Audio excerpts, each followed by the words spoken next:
come on, Old Trafford one, yeah. Oh, it did? Yeah.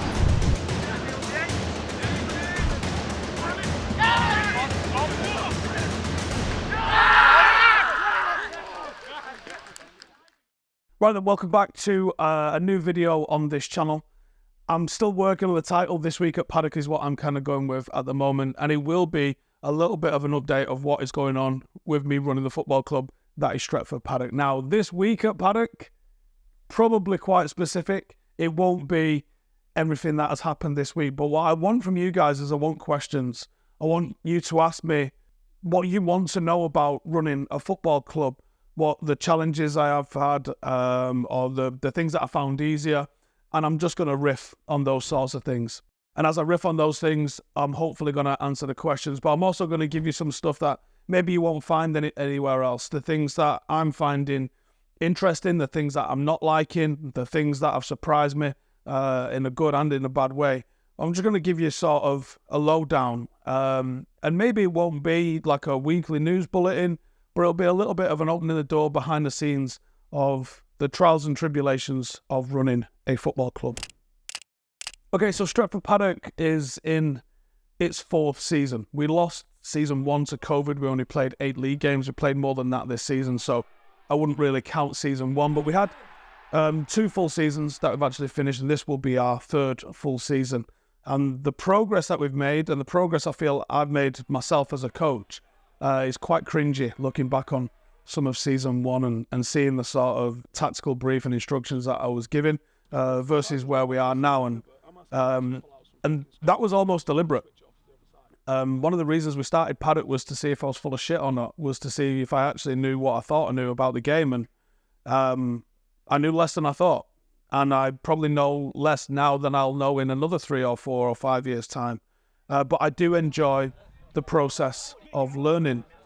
And it's been really interesting to see the misconceptions I had about both coaching, but also the sort of things that you can implement as a coach, the trials and the challenges that we faced as a first team, not just as a new club finding our feet, but also as a new club that's finding our feet, that puts out a lot of about ourselves on social media. And the feedback that you get, a lot of it appears to be jealous feedback. Some of it's very good feedback. We've had a lot of clubs come and tell us they really enjoy what we're doing, and we've had a lot of clubs come and tell us that they hate what we're doing.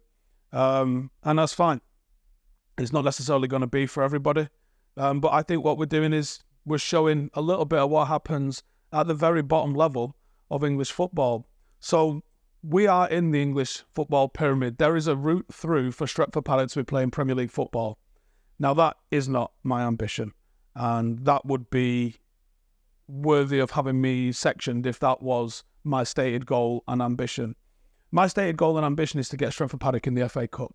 That requires me to promote from the league that I'm in, the one above it, the one above that, and then finish mid-table in the North West Counties Division 1. That's the current rule set. They do fluctuate from time to time, but basically we need to have completed a season in North West Counties, which is level 10 of English football. We currently play at level 13, and we did start at level 15. This season, we've started really well. We've got a load of wins under our belt. We've had a 9-1 win and a 10-0 win in the league, and we've drawn just 2 games, winning the rest. 7 wins, 2 draws, no defeats. We're in cup action this week, and I've been really, really impressed with how things have been going. Over the last couple of years, it didn't really feel like the club had a culture and an identity. There was a big amount of players transit in and out. There was a lot of players have come in, been identified by other clubs and then been moved on, and some people have been moved on where they've been able to go and get paid, which I'm really proud that we've had a hand in doing that.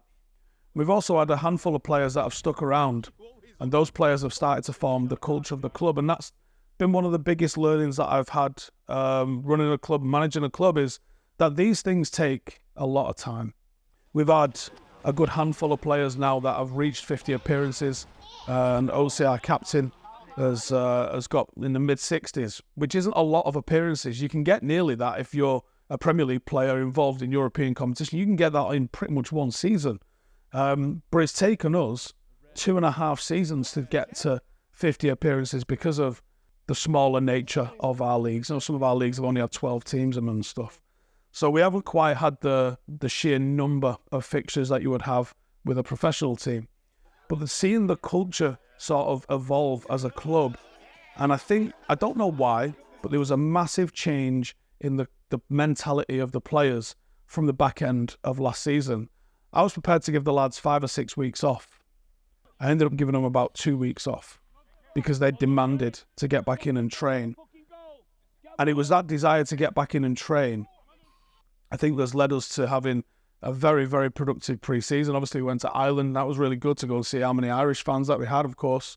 Irish Supporters Club, but there was over 100 people turned out to watch Paddock in Dublin, and I was blown away by that.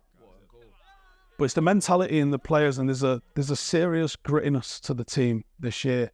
And it's been needed because in just 9 games, we've actually gone through 32 different first-team players making appearances.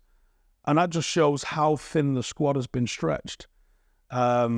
We've really, really struggled with availabilities. We've had a few suspensions lately. We've had some injuries. Being an amateur side, obviously, lads have to put work first and family first. So we've had our availabilities, and the back end of August as well, holidays, has absolutely decimated the squad at times. But I've been very proud of being able to get a team out week in, week out. And I've been miles away from getting what I consider my best 11 out. I'm hoping now holiday season is over, we're not going to pick up any more stupid suspensions, and we might be able to kick on and really do some damage. We're a third of the way through the league. I haven't met anybody yet that I'm really overly worried about. And I think that we can continue this run. I don't think it'll be easy because I think the selection issues is real. And having some of your better players unavailable for a game really does impact it. But the strength has been in the squad this year. And it's very pleasing that we can grind our results. And our goalkeeper Martin's currently on 5 clean sheets on the bounce, hoping to pick up a 6th tomorrow. So everything's kind of going in the right direction.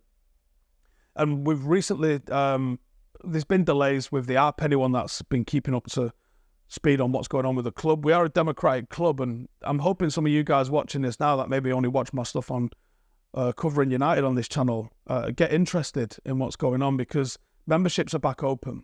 So you can become a member of Paddock, which means you're an owner of Paddock. It's in the club constitution. The club is owned by its members. It's not 50+1 like in Germany. It's 100+ none.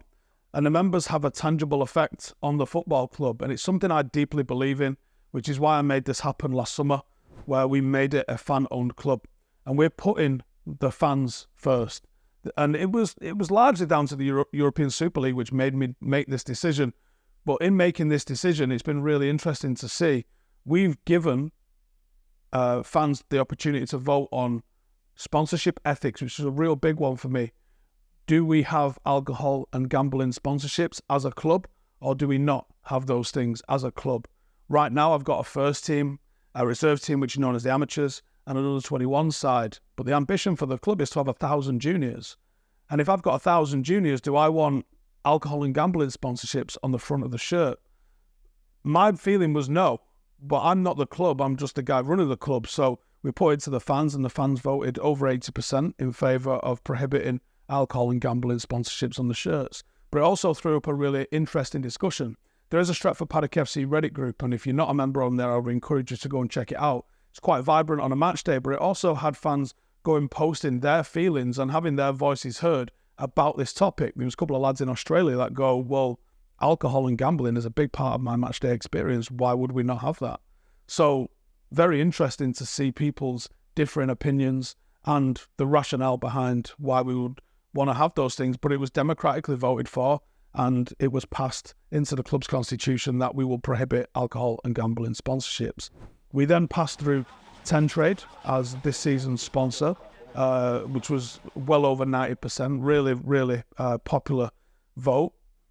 And TenTrade are also sponsoring this video as well. So here's a quick message about TenTrade. A little bit of an announcement then for you guys. TenTrade and my channel are going to be working together. You might have already seen them working with the football team. That was a vote that was passed by all the members. And if you think I've lost the plot, why am I working with a trading company? Well, I'll tell you why. Because I like what they're about. And it's about education, finance, and all that sort of stuff we don't know enough about. And I think that there's a massive lack of education, and I think that allows some people to take advantage at times. So I'm all about educating people. I'm all about people finding their own way, and TenTrade have got the ability to do that. They've got something called Ten Academy. They've laid everything out. It's the basics, to the nitty-gritty details. They've got courses, expert sessions, guides, you name it, they've got it. Whether you're just peeking around the door or whether you really want to dive into the deep waters and figure trading out, there's definitely something for everybody. If you're interested, then check the link out below and start a bit of an educational journey today. And there's other votes that I've got in the pipeline as well. I'd like to introduce a junior membership so it can be a little bit cheaper, but I want the members' votes on that. We've had some issues with our supplier, with Puma, the kits that they put us in this season. They don't have stock and availability of certain sizes. So I'm going to put something to the members in the next few days, asking them their opinions on what we want to do. We might have to do another pre-order. The last pre-order that we had was affected with the sort of fallout from COVID. So I imagine some members are reluctant to do that. But one of the things that I'm trying to do with running this football club is to be as open and honest and transparent with every single thing that the club does and the decisions that we make. I will give you all of the reasons that I can give you the reasons for, without obviously breaking any sort of confidentiality agreements that might be in place. But we send out a newsletter. It was weekly. It's not been weekly because of just how busy I've been recently. But check it out. If you're a member, you will be getting that newsletter. And in that newsletter, there'll be information about the club. There'll be questions and topics coming up that we want you guys to have an input on. And the app is this close. The recent changes that Elon Musk has made to Twitter/X, where you're no longer allowed to take the Twitter feed for free, it's thousands, has meant that the app has kind of been rendered a little bit useless because it was drawing all its content via Twitter. So we've had to sort of redesign that. It was this close to launch. It was in the App Store. It's in the App Store. You can get it, but it doesn't quite function as it's meant to. So we're fixing that. We'll get that out there as soon as we can. This video is going to happen every 2 weeks. So get your questions in the comments below, and I will try my best to answer them. And anything that you want to know about running the club or how it works and this, that, and the other, I'll be more than happy to answer. Brian says, seeing where all the membership packs and store orders are shipped to, has the global reach of Stretford Paddock FC surprised you? 1,000,000% yes. Australia, been a little bit frustrating because, my God, is it expensive to send things to Australia. Alaska, every corner of America, Florida, weirdly. I wonder if, no, surely not. But yeah, Florida, New York, California, Texas, quite a lot have been gone to Texas. Ireland, I think Ireland, Norway, Australia, the sheer numbers there have surprised me. But I'm also pleasantly surprised at how many local ones we've had as well. There's so many Manchester postcode, and I like that because I think you need the local ones to be able to come week in, week out. But one of the best things that we've had is there was two guys came from Canada. They were both in the Canadian Air Force, and they came to watch our West Isbury and Charlton game last season. We're joined by two Canadians, come all the way from Canada to Hyde to watch Stretford Paddock. Unbelievable. They didn't know each other. Two Canadians, both in the Canadian Air Force, didn't know each other, met each other at a Stretford Paddock game last year. That blew me away. And we've had people travelling from far and wide for our home games this season, and it's absolutely mind-blowing the support that we've got. But I want more. I'm greedy. We're not going to just settle for this. You know, I want to be getting 600-700 in that stadium watching us, and I think we can do that by the end of the season, especially playing at Droylsden's ground. I think it suits us as a surface, and I think the backdrop to what we're trying to do as a ground is really good as well. MJ says, how do you break a cycle of losses, deserved or unfortunate? After a while, you lose the ability to convince your players how to do better. We went on a particular sticky run last season. So we lost Kieran, who's our club's record goal scorer at Christmas, and we also lost Tom. Different circumstances for both of them, but they were both on a goal or more per game last season. We lost both of those. We had a little bit of a De Gea Lindegaard situation with a goalkeeper where we had a couple of goalkeepers and neither of them was really doing it for us at the time. And we were starting games really well, and we were conceding after 6, 7, 8 shots. It just hadn't happened for us. Then we'd concede, and then the opposition would have a 1-0 lead, and then we didn't quite have the belief or ability to be able to get our noses back in front. And it's funny looking back at some of the starting 11s now, because at the time I thought, oh yeah, this was plenty good enough. But then I've looked back at the starting 11 of some of the games that we played last season, contrasting that to the starting 11s that we've been playing with this season, and go, yeah, I think you've got to be strong in midfield.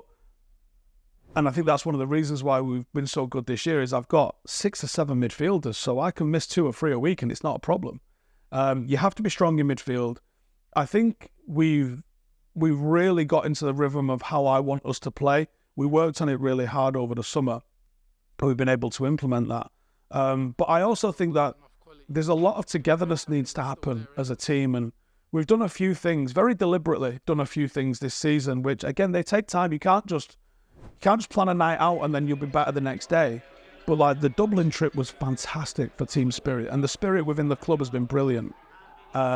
We've done a couple of hikes and things like that, and where we've made the lads spend time together. We've had nights out in the studio together, and we've seen the lads come together as a friendship group. They're not 11 lads who just play together and then don't talk. You have to mute the first team chat because it's chaos. It's like any friendship WhatsApp that you're in. It's someone will put some nonsense in there every single day. You know, they're all commenting on the Champions League games that happen, whether United win or lose, taking a piss out of each other. And there is a real vibe and energy about us. In terms of how do you turn around when it's been bad, we had that last season. We had a period where we only needed 2 wins to have been promoted on top of what we had last season. And we didn't get them. How did we turn that around? Well, we went back to basics. We started defending better. We were looking at how are we on the transition. And I think that's one way that you can stop the rot is you have to not lose a game before you can win a game. So you have to start with your defence.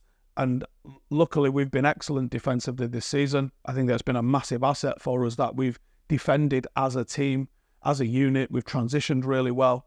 And the sheer number of clean sheets that we've been keeping, I think, makes us a tough prospect. Even if you've not got the likes of Kieran playing for one game, who does make a huge difference to us when he does play, when we have the team playing as solidly as it is, well, we're not going to concede. And even without Kieran, I've got goal scorers all over the pitch.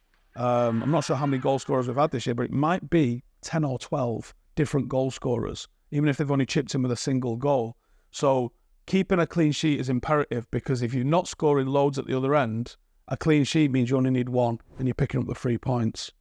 Brett says, how far are you planning on taking your qualifications within coaching? And I think you mentioned something like this before. Would I be looking to take on people to help them get their badges too? Yes. I think we need some experienced coaches within the club because we're quite a young coaching staff.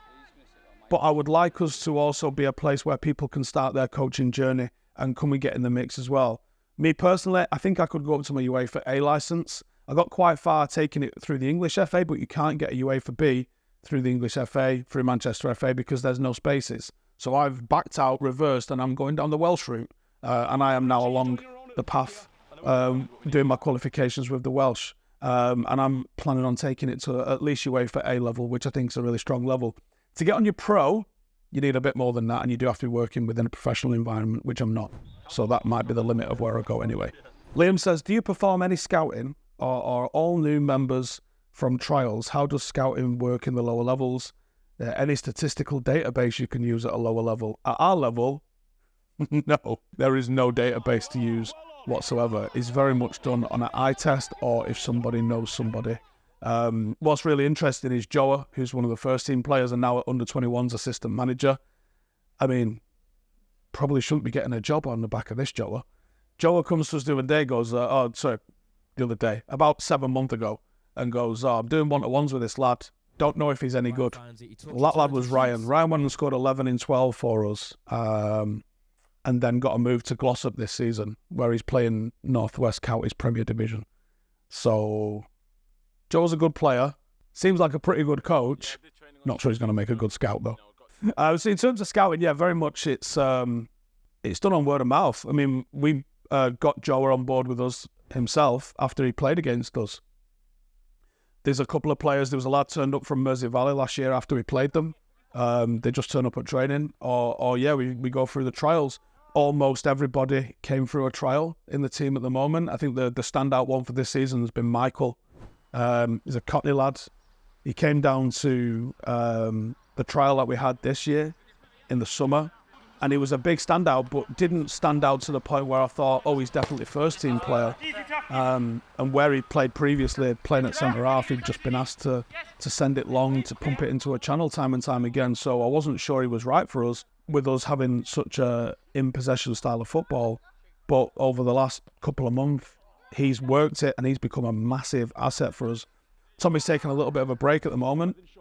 Tommy's going to have his work cut out to get back in, and Tommy and Oatsy was a seriously formidable partnership. He's got his work cut out to try and get Michael out of the team, because he's been absolutely sensational for us this year. His pace is a massive asset with a team that plays defensively on the halfway line the way we do, so his recovery pace is excellent. Everyone pretty much comes through a trial.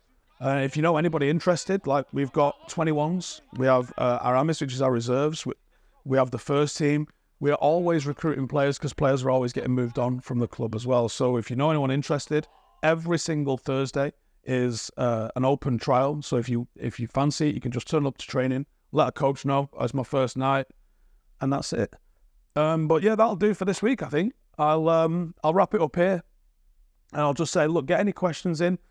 As this show kind of develops, I'm going to sort of touch on a little bit more some of the session planning that I do, maybe some of the why. We'll look at maybe some of the analysis that we do and why, and we'll do as much as we can. But cheers for tuning in. Shout out to TenTrade. Check out some of the stuff they're doing at the link in the description. There's a couple of links actually in the description if you want to go check those out. And cheers to you guys for tuning in. See you in the next one. Hey, thank you for watching the video. If you are new around these parts, then don't forget to subscribe. My channel is proudly supported by my community on Patreon. If you'd like to get a little bit of extra content, a Discord group, meetups, five-a-side games, weekly podcasts, behind the scenes, and even an occasional bit of transfer news as and when I get it, then for the price of a pint, you can show your appreciation for the content that we make and get some goodies for doing so as well. Check the link in the description or click the button right here. You'll also find all of my socials here too if you want to follow me on any of those platforms. Nice one.